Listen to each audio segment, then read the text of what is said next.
Hey everyone, how's it going? I'd like to welcome you to Grafton Custom Woodworking. This is one of the pieces that I got from Jennie and Davis. And so looking at it, I'm thinking what I would like to do is I went to Rockler and got the cheese slicer kit. And so what I'm thinking is I'm going to clean this up really good and maybe pour some epoxy in it. And one thing that I was looking at is this is really not wide enough, so I do have a couple of cut-offs myself, and so I'm going to maybe glue it on the ends and make a little design with it, and then put some epoxy on it, and then this will stick in here and be a nice little cutting board for cheese.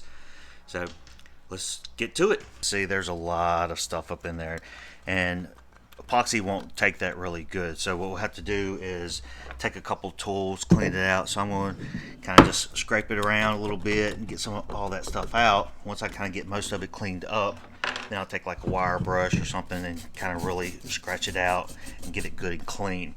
That way once we get it good and clean, then the epoxy will go in and sit and hold really good. We won't have any issues later. Let the wood form how it wants to. Another thing, always make sure you're wearing safety glasses because these little pieces, they pop up and you don't want those in your eyes. So make sure you're wearing safety glasses and just kind of scratch it, all that loose stuff up. Got it all cleaned up out of there. I need to take it and sand it down. Some of these edges are kind of rough and I want to kind of smooth it, but need to be really careful as this is close to the edge, so I don't want to mess it up too much. So I just want to kind of sand it down, smooth it up, clean it. I need to work on the top. It's a little rough, so I'm going to take a little sanding pad, really gently just kind of smooth it down because I don't want to take a lot of this off and I don't want to tear those edges up. So just going to gently clean it up a little bit. So looking at this wood, it is just under 2 inches. And the scrap that I have is, it's not quite that thick. I might try to plane this one down just a hair. I don't want to plane it down too much, but just a little bit, because I don't want to go all the way. What I'm thinking is, and then it'll sit like that, and then I can kind of taper it and smooth it down to an angle to come here, so that way whenever you're picking it up, you got something to pick up under it. All right, now that I got them all glued up, I'm gonna use these clamps. These are from Rockler. Got them for Christmas, first time I ever used them, so let's see how they work. And because this is the top, I want to make sure I bring these boards flush to the top. There'll be a gap in the bottom, so we want to make sure we're not leveling that out.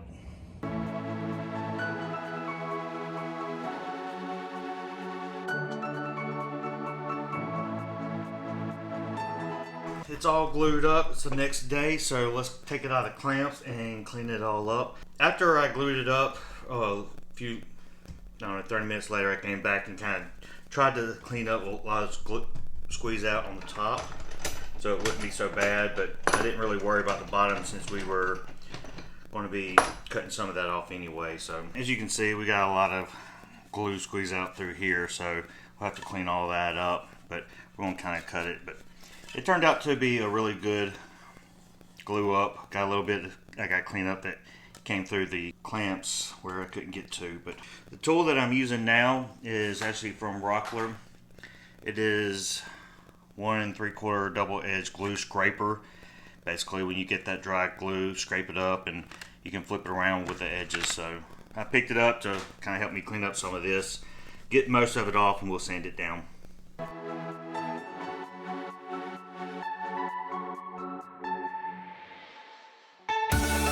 Alright, here we are at the table saw, and I'm going to take my digital gauge and put a 45 on here and just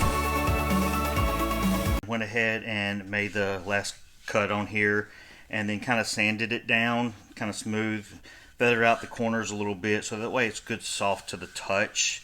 It feels really good in the hand right now, and so I like how it is.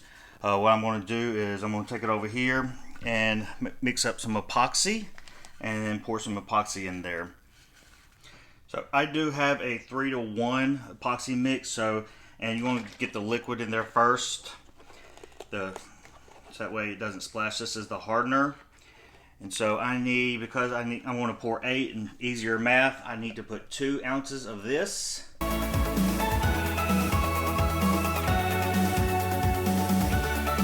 Pouring this is a little bit thicker, so it makes it where it doesn't splash as much. That way you don't get it all over you. I'm going to take some of this pigment, take yellow. I'm just using the powder. And I'm just going to use a little tiny bit, just kind of add a little color, but I want it pretty much see through, so I'm not going to take much.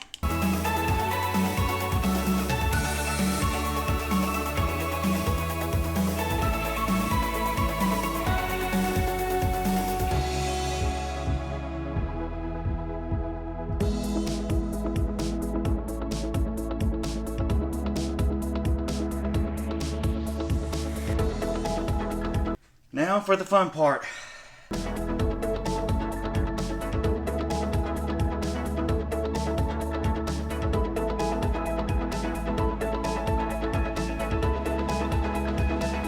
The epoxy's dried on this, and I did go ahead and just smooth it down a little bit, just to kind of get a quick flush on it. One thing that I was noticing though is this right here has to be 3/8 down from the top here. And since I went ahead and cut this angle, it's going to be hard to get that. So what I'm thinking is I'm going to grab one of my cut-offs and kind of tape it on there. And that way I can get that measurement, 3/8, and then I can drill through that and then get the mark on here. So that way I know exactly where to go, and it needs to be straight. Here's I'm going to use the blue tape and super glue trick. We need to drill the hole going down 3/8. And so what I'm thinking is I can take this over to my drill press because I want it straight as possible. And what I'm going to do here with the drill press, I'm thinking this will work, is I can rotate this and bring it off to the side. And then I will clamp this next to it or on it so that way it stays straight and we can make sure it's all level. And then we'll put a drill press through it. Right up under here, there's a bolt that you can take off. And once you loosen this up, this will rotate. So you can rotate that, and then we can make sure it's 90 degree to the bit that we're going to use. And then back here, we can loosen this up. What we'll do is we'll rotate it enough to where we need it. We'll put this board on here, and Houston, we have a problem. This is too big and it's not going to sit in there. All right, so after thinking about it for a little while, I figured out that these bolts right here, there's 3 of them all the way around. And so I took those off and I rotated this. So this was facing right here. And when I loosened those, I turned the base around and screwed it back down. And actually, that turned out good. That actually turned out better because that base was always here when I was using the miter saw or the router. It was always getting in the way and I had to push it around and stuff like that. And that's the reason I always had this piece of MDF up under it so I could push it out and stuff like that. Now it's actually out of the way, so it actually turned out better. What I'm thinking about doing is I'm going to cut this MDF a little bit. I screw the MDF now to my workbench, and I can bolt this to the MDF or even bolt this to the workbench, and it is out of the way and it will actually work a little bit better. I don't ever use this base anyway because I'm always using this, so it was actually a blessing in disguise. So I did go ahead and put my Forstner bit in, and I went ahead, and if you look, do have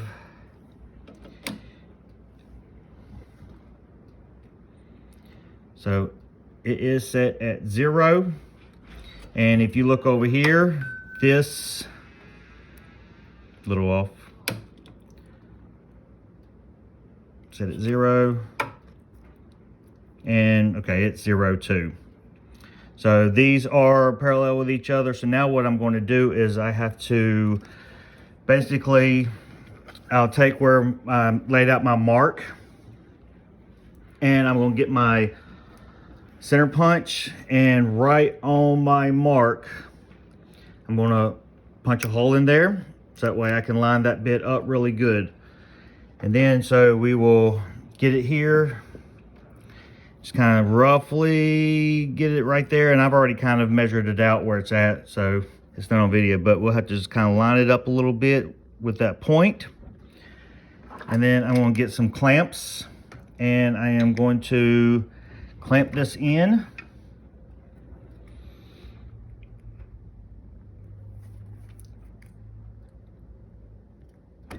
Okay, and now make sure it's still lined up right.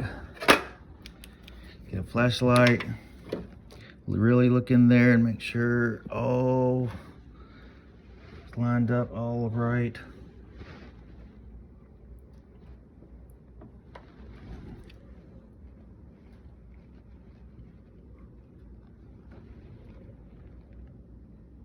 Looks like it needs to come out just a little bit, so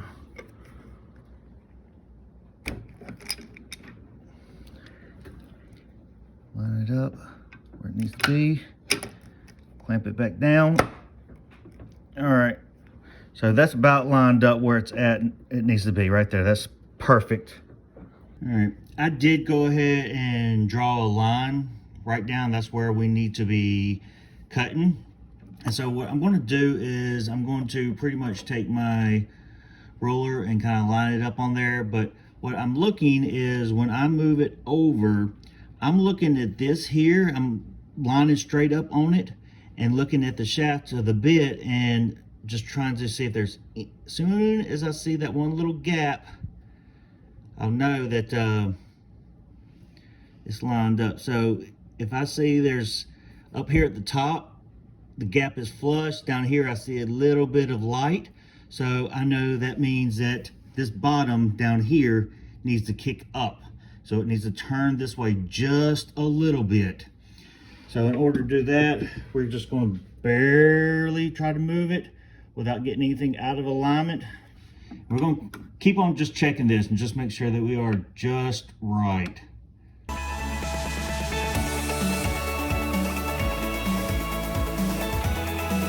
All right, now that we've got the hole in there pretty good, I'm gonna go ahead and take it out of the clamp and go ahead and that piece that we glued on, go ahead and pop it off, and then we can reference, because we gotta go pretty deep. So let's go ahead and take it out of clamps. And then this will pop right out. Probably need a little bit of force to it, but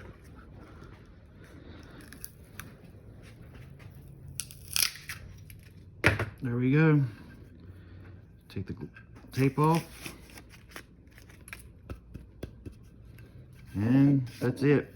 So now what we're going to do is we're going to go ahead and finish drilling this hole out. So the Forstner bit that I had was a kind of a small one, and it wasn't going to go too much more deeper. So I'm going to change it out with a brad point. But looking at this, it has to go 3 3/4 inch deep, and the biggest brad point I have is 4 inches, and so I've kind of taped it off at 3 3/4, and you can see that it's going to be pretty much just taking a little bite of that. So I'm going to chuck this up, get as much as I can with it, and then maybe get the last little tiny bit with my regular hand drill, because I can get it and then clean it up. And once I have that pilot hole in there, then it'll be fine. So let's go ahead and chuck this up. With the bit out and it got stuck in there, put the ruler back on it, you can tell, I mean, all the way in, that light is just perfect. So it went straight, so happy days. We're done drilling the hole, and so let's see how it works. Basically, you get this piece here and it will stick in the hole. And that looks about right. I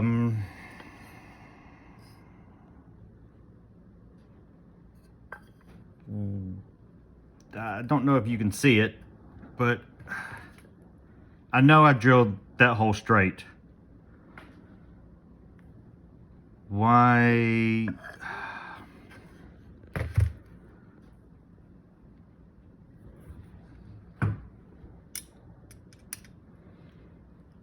And that's why. So you look at the directions and it says we recommend using a drill. It is very important that it be drilled perfectly straight. I drilled it perfectly straight. This is not perfectly straight. So be cautious. That's the pucker factor right there, is when you get to this point after doing all that and you're like, something don't look right. But so apparently this is supposed to stick out some, maybe when it pulls it in or something to keep it tight. I don't know. You gotta have that little gap there. So that way, maybe that's it. When you pull it tight, it brings in that gap. But that was scary there for a minute, but that looks about right. So let's go ahead. Now, next thing we gotta do is cut a strip in it with a table saw. So let's do that. What I did here is I took a little black magic marker, put this in. I made a little mark on here, so that way I know where the edge is at. And so I want to set it right here on the edge like this, and just get a level line on it. Put that on there, line it up just right on that line. And so that way I can see where these little notches are. And that's where my saw blade needs to go. My saw blade will have to go right through there with those notches. So that way I make sure I'm cutting it straight. So I'm going to take my pencil, line it up, make sure it's on that line. Right there. And I'm going to mark a line on each corner. So you can see there now my blade kerf is going to have to go right there. Draw my line up, put my pencil right there on the mark.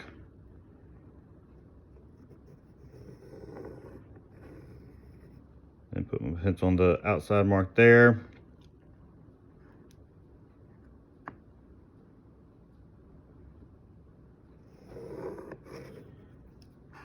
And there you go.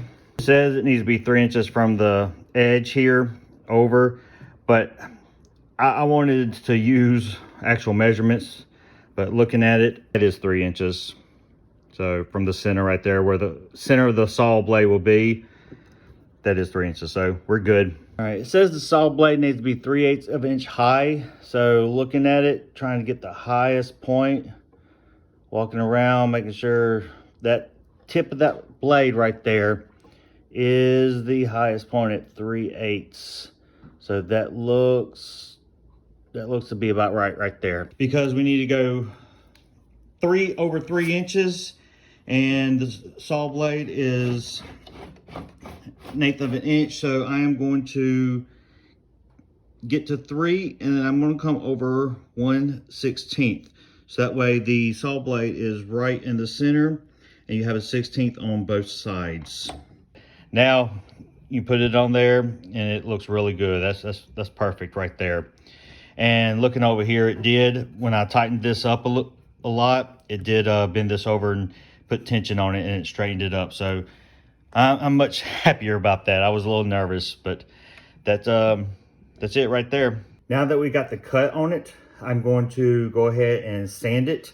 I'm going to start with 60 grit, then go to 120 grit, then sand it with 220 grit. After I sand it with the 220, I'm going to wet it, and I'll sand it again with 220, and then go to 320. So let's get busy. All right, I got it all sanded nice and smooth now, all the corners. There's no rough edges and all that. So now what I'm going to do is I'm actually going to take some Odie's oil because I have it. And so I'm going to put some Odie's oil on it and clean it all up and get it really good and shiny.